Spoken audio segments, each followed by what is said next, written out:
The True Mandalorians, led by Jaster Mereel, were on the run again. It had been years, and they had felt safe and believed they were safe on Navarro. But that illusion was shattered with the arrival of Kylo Ren. Then, the visit from Tor Vizsla and Deathwatch solidified that. Jango Fett had been wounded in the skirmish and thought he caught a glimpse of his sister Arla in Tor Vizsla's own fighter as the leader of Deathwatch made his escape. The question persists, though. Who killed Kylo Ren? Montross was arrested for the crime, but Jango is not sure he is the culprit. The truth must be discovered, all while the True Mandalorians try to find a new home. Today on Star Wars Fanatic.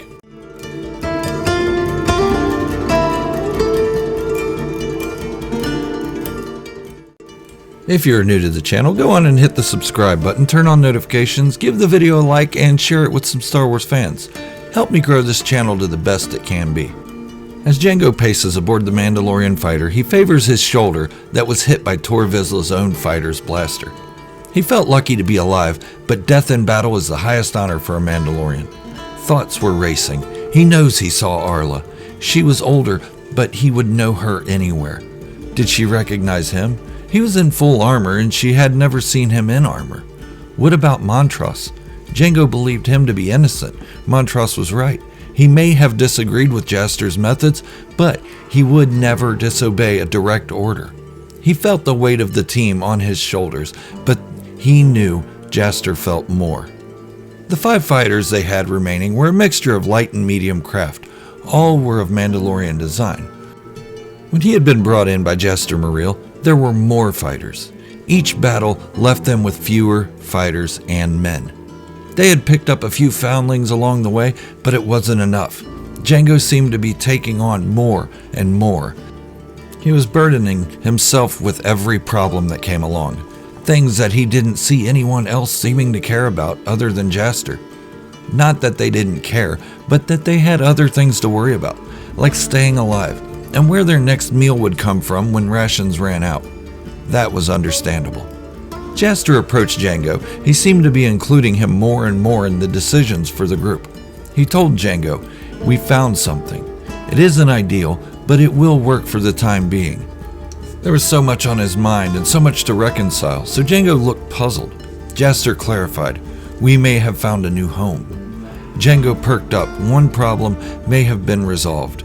He told Jango there was an abandoned pirate hideout located in the Hoth system.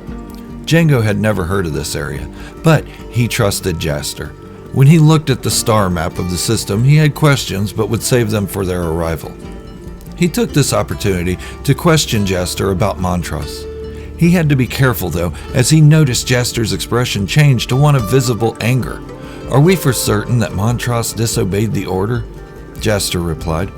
"Who else would it be? You saw how bad Montross wanted to kill the Ren boy." Jango acknowledged that face, but stated, "He has never disobeyed an order before." Grumbled and complained? Certainly, but he has always done as you have asked. Jaster responded, "That is true, but he also never acted with such aggression when an order was given. He wanted to kill that boy from the beginning." Jango wondered, "I understand why we wanted to keep him alive. He had vital intel about the positions of Deathwatch and could have been a great help in ending this war. But he ended up being a risk, and Deathwatch found us." Jaster agreed. "Look, Jango, I made decisions every day that could put our house in harm's way.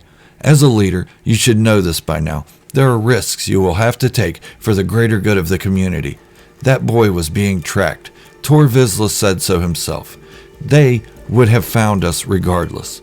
If he had been kept alive, he would have proven to be a great asset. Montross is still likely suspect, and another question is, what happened to Rax Lark?" Jango had almost forgotten about Rax. He decided to pay Montross a visit in the holding cell of the ship. When he arrived, Montross was pacing. His fists were still clenched, and they had been ever since his arrest. "Ah, the golden boy comes to pay me a visit. To what do I owe the honor, Mr. Fett?" Jango understood his frustrations, but reassured him that he was there as a friend. Montross disagreed. "You are the heir apparent to Jaster. Is your head as loose as his? Did he send you here to torture me? Jango showed his confusion. Torture you? Montross let out a maniacal laugh. Your presence tortures me. It is since Jaster took you in. I have been fighting this war since the beginning. You have great skill, but you are still a boy.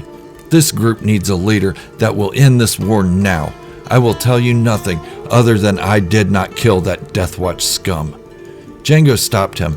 I'm here about Rex Lark, not Kylo Ren. Did you see him? Montross stopped pacing. You're the only one who has asked about him. I did not see him, but if anyone was paying attention, they would have noticed his swoop bike was missing as well. My guess is he killed the boy and fled. Jango had a curious look on his face. He left his armor. To go into the galaxy on his own with his face exposed for Deathwatch to find him would be suicide. But the more Montross talked, or rather didn't talk, the more Jango was inclined to side with Jaster. But he felt it necessary to tell Montross the latest news. By the way, we think we found a new temporary home. The Hoth system? Ever heard of it? Montross looked worried. Everything is temporary in this galaxy, boy. Which planet? Jango took note of the worried tone in which Montross used. The sixth planet of the same name. Montross laughed. Haha, we're all dead. That planet's an ice ball. Just don't wander too far from the base, especially near dusk. Jango had enough at this point and turned to walk away. Montross called out to him, Jaster's heir. I will be found innocent. Jaster will doom us on that frozen rock. Jango left to return to the control deck. Jaster was there with his arms crossed. Well, how did it go? Jango answered, not much from him other than he pointed out Rax's swoop bike was also missing. It still doesn't make sense. You might be right. Montross may have killed him, but can we afford to keep a top lieutenant locked up when our manpower is so limited? Jaster looked angry. You doubt my orders as well, son? Jango was taken aback. No, father. I just wonder if this is the battle we need to fight. He killed a member of Deathwatch, the group that killed my family. Jaster calmed himself. He realized why Jango was jumping to Montross's defense. This was personal to him. Jango, to be an effective leader, you will need to remove emotion from your judgments. I know you've lost to Deathwatch. We all have. But we needed that boy. Even if just to get information. His father killed my brother during this war. You don't think I have a grudge? I didn't take it personally against him. This is a war, and one day we will all be united. We can't hold on to these grudges. Silas, who was piloting the craft, stated, We're about to come out of hyperspace in the Hoth system. Initial scans show no large concentrations of life. Jaster smiled. Gentlemen, we are home. But just as the craft dropped out of hyperspace, they were being fired upon by two cloaked vessels. Heat scans showed a signature. Weequay pirates. Surely they weren't stupid enough to take on Mandalorian warships. Yet, there they were. Weequay were not the brightest beings, but they would fight anyone that crossed their paths if they thought there was a credit to gain from it. This could prove difficult, though. The Mandalorian group really needed to conserve its energy and weapons. These bothersome Weequay may have to be lured into a trap. The initial blast deflected off the Mandalorian shields. When the Weequay saw this, they switched to ion cannons, disabling all 5 vessels. The Mandalorians didn't fire a shot. They waited. Then, they could hear the Weequay docking their ship. They sounded clumsy. Were they new at this? Silas Scarata stayed in constant contact with the other ships through their helmet microphones, speaking only in Mandoa. So they wait. It didn't take long before the airlock docking hatches burst open. Mandalorian fighters intentionally made their boarding hatches large enough for one person for a reason. And this was it. Jango had never seen a Weequay, so the first to enter was a shock to him. He had wrinkled, leathery skin with very thin eyes and one braid coming from the side of his tanned head. That didn't stop Jango from sending him falling backward into the ship before he could get 1 foot out of their deck. They heard another Weequay shout from behind him, Karabast, Mandalorian armor. Jango smiled under his helmet. The Weequay next move was not surprising. They tried to break away from their enemy to destroy them from the outside, rather than board them to plunder. But what they didn't realize was the Mandalorian fighters were equipped with spring-loaded clamps outside their docking airlocks that would grab the vessel and hold onto it. Jango was the first to charge through the airlock and took out 3 Weequay right away. All their shots were deflecting off his armor. As Jaster and Miles made their way onto the pirate vessel, the remaining 10 or so pirates threw up their arms. Silas was given the same report from the other Mandalorian vessel that was being boarded. 12 shots were all that were fired by the Mandalorians, and the pirates were all in custody. They waited for Weequay backup to arrive, but it never came. The Hoth system now belonged to the True Mandalorians, and Jango Fett had led the small victory. Silas Scarata manned the pirate ship's controls and used their own ship to bring the disabled Mandalorian fighters to the surface of Hoth. It took some searching due to the ice and snow buildup, but they found the old pirate base. Each of the 5 Mandalorian ships were towed to the base, which contained a hangar large enough to support twice the number of ships they had. The elaborate tunnels gave them a defensive capability. Other than the frigid cold and lack of vegetation, this planet was perfect. Until Mandalore could be reunited. When the Weequay pirates were placed in their holding cells, one spoke up.